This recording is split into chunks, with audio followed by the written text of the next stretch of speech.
Cet après-midi, nous allons parler du secours de Dieu. Amen. Le secours de Dieu. Et le secours de Dieu, il est parmi nous, bien-aimés dans le Seigneur. N'allez pas plus loin parce que le Seigneur, notre Seigneur Jésus, il est là. Alors, dans 20 minutes qui nous restent, nous allons parler du secours de Dieu. C'est un message que nous allons parler pendant plusieurs semaines. Pour que nous puissions comprendre avec l'onction du Saint-Esprit comment notre Dieu va te secourir. Amen.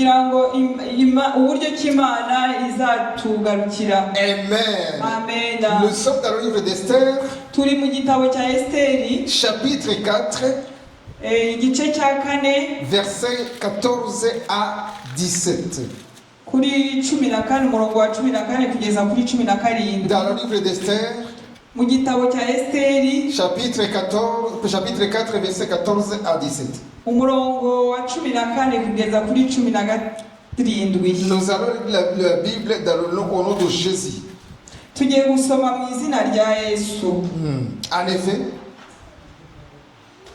si tu refuses l'intervention d'intervenir à cette occasion, les Juifs recevront de l'aide d'ailleurs et ils seront sauvés. Mais toi, tu seras tué et ta famille n'existera plus. Et qui sait, c'est peut-être pour une situation comme celle-ci que tu es devenue reine. Alors Esther envoie son messager à Mardochée. Va réunir tous les Juifs qui se trouvent à Suse et jeûnez pour moi. Pendant 3 jours et 3 nuits, ne mangez pas et ne buvez pas. Mes servantes et moi, nous agirons de la même façon de notre côté. Puis je me rendrai auprès du roi, même si c'est contraire à la loi. Et si je dois mourir, je mourrai. Alors Mardochée s'en va et il fait ce qu'Esther lui a demandé. Amen. Amen. Amen. Ngo kuko niwicecekera rwose muri iki gihe nta kizabuza abayuda gutabarwa bakoroherwa biturutse ku banzi, ariko wowe n'ab'inzu ya so bazarimbuka. Ahari aho icyakwimitse ngo ube umwamikazi ni ukugira ngo ugire akamaro muri iki gihe gisa nk'iki. Nuko Esteri atuma kuri Moridekayi aramusubiza ati, genda uteranye abayuda bari Shushani bose mwiyirize ubusa musabire, mumare iminsi 3 ku manywa na nijoro mutagira icyo murya cyangwa munywa, nanjye n'abaja banjye tuzabigenza gutyo. Uko niko nzasanga umwami nirengagije itegeko, kandi niba nzarimbuka nzarimbuke. Ku murongo wa 17, Moridekayi aherako aragenda abigenza uko Esteri yamutegetse. Amen. Amen. Je vous rappelle que nous sommes en train de parler du secours de Dieu. Et le secours de Dieu vient d'une manière ou d'une autre. Dans la situation que tu es en train de traverser, que je ne sais pas, mais cette parole est pour toi, pour que tu puisses comprendre que le secours de Dieu est à la porte. Le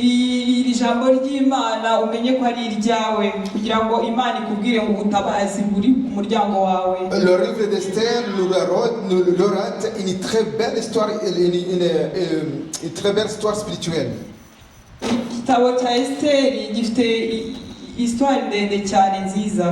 Et dans cette histoire, on nous dit une femme courageuse.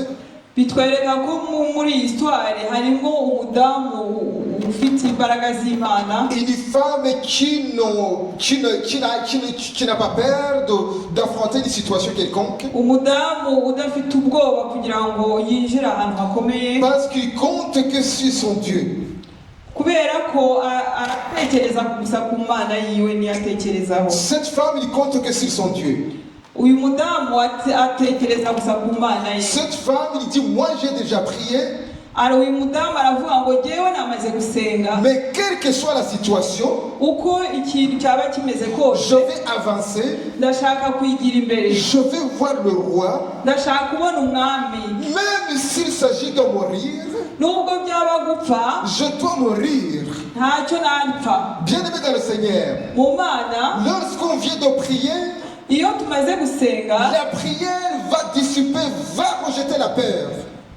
iyo tumaze gusenga gukuraho ubwoba, La prière va rejeter tout esprit de peur. gusenga gukuraho ubwoba. Voilà pourquoi Esther l'a avancé. Niyo mpamvu Esiteri yagiye imbere, Sous l'onction de la prière, kubera ko yari afite il avance devant le roi. yaragiye ajya imbere Il y'umwami, avance devant le roi. yaragiye ajya imbere y'umwami, Le roi qui ne l'avait pas invité.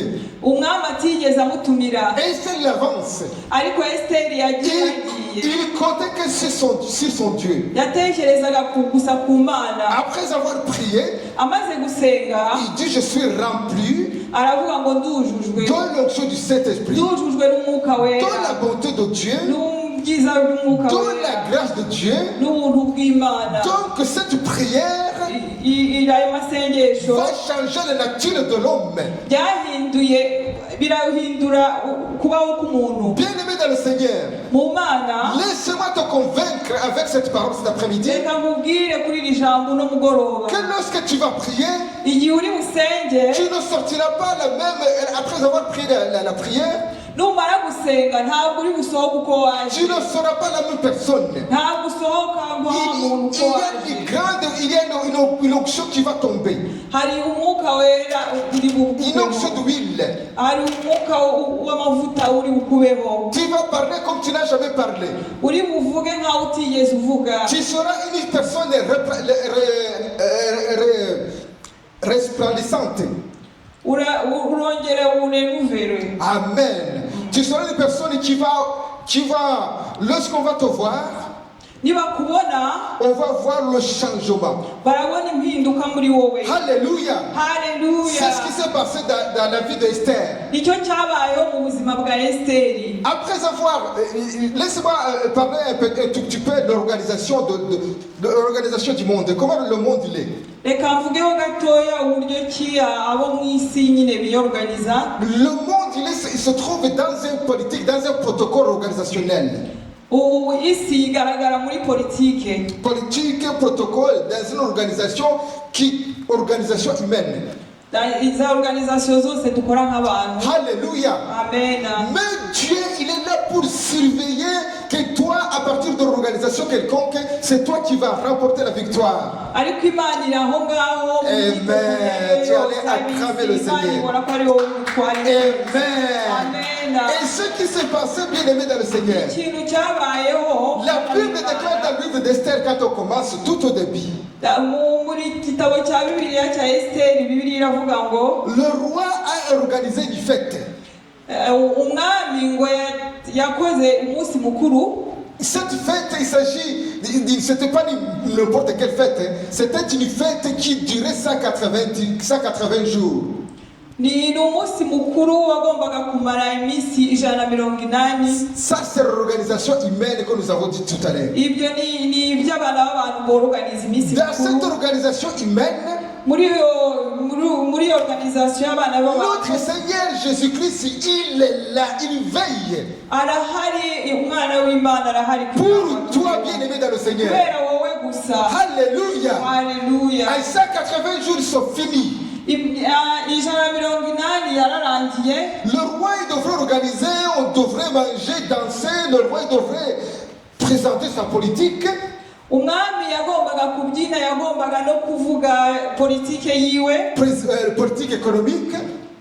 politique économique. Vous savez comment on organise les politiciens, il va manger, danser, après il va dire, moi j'ai fait ça, j'ai fait ça. murabizi uburyo kiboroganiza abantu bo muri iyi si baravuga ati nakoze ibi. Après ça, 80 jours, ça c'est l'histoire, ne vous inquiétez pas, on va arriver. Nyuma y'iminsi 180 Il s'agit qu'en effet, le roi a organisé encore 7 jours umwami yongeye ategura iminsi 7 où il va inviter tout le peuple qui se trouve à côté. aho yaje kubwira abantu bose bari bari aho muri urwo ruhande, Tout le peuple du pays, ceux qui peuvent venir en tout cas, abantu bose bari muri icyo gihugu abashobora kuza de venir au palais royal. kugira ngo baze mu ubwami, De manger, juste de manger, kugira ngo de goûter. baze barye gusa. Alléluia. Haleluya. Et ce qui se passait, bien aimé dans le Seigneur, c'est qu'après 7 jours, icyabayeho nyuma y'iminsi que 7 le roi a organisé d'une manière organisationnelle, politique, humaine, uko nyine umwami yabiteguye birimo politike n'abantu, le roi invita sa femme qui avait organisé aussi, sa femme qui s'appelle Vasthi, yaje gutumira n'umudamu wiwe nawe wari organije ibyo bintu witwa Vaste, qui avait organisé aussi cette même fête, des femmes derrière. yari nawe yateguye iminsi mikuru y'abadamu ku ruhande. Alléluia. Haleluya. Amen. Amen. Le roi il envoie un messager. Ategura message. Un messager. Peut-être c'est son garde-corps. Ni umuntu wari umucunze, Peut-être c'est son garde-corps ou son conseiller. yenda ni umukonseye wiwe cyangwa n'umugarde-corps. Va dire à ma femme de venir. yaramutumye aramubwira ati genda ubwire umudamu wanjye aze. De venir, nous allons nous réjouir ensemble devant le peuple. turaba turi kumwe mbere y'abantu bose. Alléluia. Haleluya. Amen. Haleluya. Laissez-moi vous dire quelque chose, bien aimé dans le reka Seigneur. mbabwire ikintu kimwe mu Mana. Et lorsque l'envoyé spécial du roi, il est parti voir la Vasthi, ariko umwami yari yatumye amaze kugera ku mudamu wiwe Vaste. et Vasthi l'a désobéi complètement. Vaste ntabwo yanze kumvira umwami. Elle dit, va lui dire que je ne veux plus. aratuma nawe ati mugende mumubwire ko ntabishaka. Vous êtes là. muri hano. Vous êtes là. muri hano. Manifestez la joie si vous êtes là. nimushyire amaboko ye. Amen. Amen. Et Vasthi dit non, je refuse catégoriquement de respecter cet ordre. Vaste yaravuze ati ngewe ntabwo njya muri iyo organisation yawe. L'ordre du roi. muri ibyo umwami yari yamutumiyemo. Bien aimé dans le Seigneur. mu Mana. C'est ce qu'on appelle l'esprit d'orgueil. ibyo ni byo bajya bavuga ko ari esprit yo kwishyira hejuru. Quelle que soit le temps et les circonstances. uko byaba bimeze kose. Même si tu pries ici. nubwo wasenga hano. La fois dernière, notre papa Fridolin nous a enseigné un enfant prodigue. icyumweru gishize papa Fridolin yatwigishije ku mwana w'icyangazi. Nous tous, nous pouvons être à l'église. twese twagombaga kuba turi mu rusengero. Nous pouvons être à l'église, nous tous. twagombaga kuba turi mu rusengero. Lorsque quelqu'un est frappé d'orgueil, iyo umuntu afite ubwibone, il commence à chuter. atangira kugwa. Déjà, il commence à préparer sa chute. atangira gutegura kugwa kwiwe. Le pasteur dit quelque chose. iyo pasiteri avuze ikintu, Et toi, tu tournes la face. wowe wita ureba hirya. Déjà, tu as commencé à tomber. deja watangiye kugwa. Et c'est ce qui se passait. Vasthi, il était la femme du roi. Vaste yari umudamu w'umwami. Il avait la couronne. yari afite korone mu mutwe. Mais il a commencé à désobéir. ariko yatangiye kutumvira umwami. Il a commencé à avoir des habitudes. yari atangiye kugira akamenyero kenshi. Très cher, mon frère et ma sœur. mwene data. Ici à l'église, il n'y a pas des habitudes. hano muri eglise ntaza. Servez le Seigneur comme tu ne me connais même pas. korera imana nkaho utayizi. Viens à l'église pour travailler pour le Seigneur. ngwino mu murimo w'imana. Tu vas te récompenser. imana niyo izaguhereza. Tu vas te donner sa bénédiction. imana izaguhereza umugisha wayo. Quand tu vas commencer à dire, pasteur, nutangira kuvuga ngo pasiteri, je suis ton ami. yewe ndi ami wawe. Tu as fauté tout. aho ngaho byose wabiguze. Bien sûr que je vais accepter comme ton ami. yego nzabyemera. Mais tu recevras la bénédiction d'un ami. ariko ntabwo uzabona umugisha wawe. Alléluia. Umugisha nk'uwo- Tu recevras la bénédiction d'un un ami. uzabona umugisha Mais nk'uw'inshuti yawe si tu me considères comme un pasteur, ariko numukonsidera nka pasiteri comme un berger, nk'umubyeyi wawe tu auras une grande bénédiction uzabona umugisha mwinshi cyane d'un berger, y'umubyeyi d'un papa spirituel. y'umubyeyi wawe w'umwuka. Alléluia. Haleluya. Alors Vastin, il n'a pas considéré cela. Vase rero ntabwo yigeze akonsidera umugabo we, Il a dit c'est mon mari. yaravuze ngo ni umugabo On wanjye, se voit toujours et même dans la chambre au lit. tubonana buri munsi mu cyumba. Et Vastin n'a pas constaté qu'ils sont en train de voir les choses spirituelles. Ntabwo Vase yatekereje ko uwo mugabo Il a ari dit, gukora ibintu Vanne dit que je ne by'umwuka. vais pas. Aravuga ati ngewe ntabwo nshaka kuza muri iki Alors que gihugu. sa chute était à la portée. ariko ni ukuvuga ngo kugwa kwiwe kwari ku muryango. Amen. Haleluya. Entre-temps, qu'est-ce que Dieu il était en train de faire? icyo Imana yari irakora muri uwo mwanya, Il était en train de préparer un remplaçant. Imana yari irategura umuntu uri burapurase uwo mwami Bien-aimé dans le Seigneur, mu bana. tu peux te dire que tu chantes ici. Ushobora gutekereza kuririmba Mais hano, lorsque l'orgueil va venir, ariko kwibona ni kuza. tu dis, moi, si vous n'êtes pas là, l'église ne va pas fonctionner. Hein? Ugatangira kuvuga ngo ni nk'abandi hano ngo eglise ngo nta Ah, l'église ne peut pas fonctionner. ngo eglise nta kintu iri bugereho. Il y a certains qui disent l'autre ministère il va chuter, il va tomber. hari n'abandi bavuga ngo minisiteri Ah, y'ubukwe, il nous a donné le temps. ariko Imana yaduhaye umwanya. Mais le temps va partir. Alléluia. Haleluya. Amen. Haleluya. Tu te dis, moi je chante. Il y a les autres qui chantent plus que toi. hari abandi baririmba kukurusha. Et tu vas chuter, tu vas partir, les autres vont venir. uzagwa hasi ugende, ariko abandi bazaza. Vacheter le temps, son temps il est écoulé avec l'orgueil, il est parti. Vase kubera kwibona kwiwe yaragiye, abandi baraza. Dieu a ressuscité une jeune fille qui s'appelle Esther. Imana yagize gutya ishyiraho umwana w'umukobwa witwa Esiteri. Il a ressuscité la père d'une femme, une fille qui ne se connaissent pas. yabonye amahoro y'umwana, Une fille qu'on ne connaît pas. umukobwa atazi, Une jeune fille orpheline umwana w'imfubyi, qui ne connaît pas le palais royal, atazi ubwami, qui ne connaît pas parler le français, atazi kuvuga igifaransa ni parler l'anglais, n'icyongereza, qui n'a pas les parents. adafite ababyeyi. Bien-aimé dans le Seigneur, mu bana tu es venu ici dans cette ville.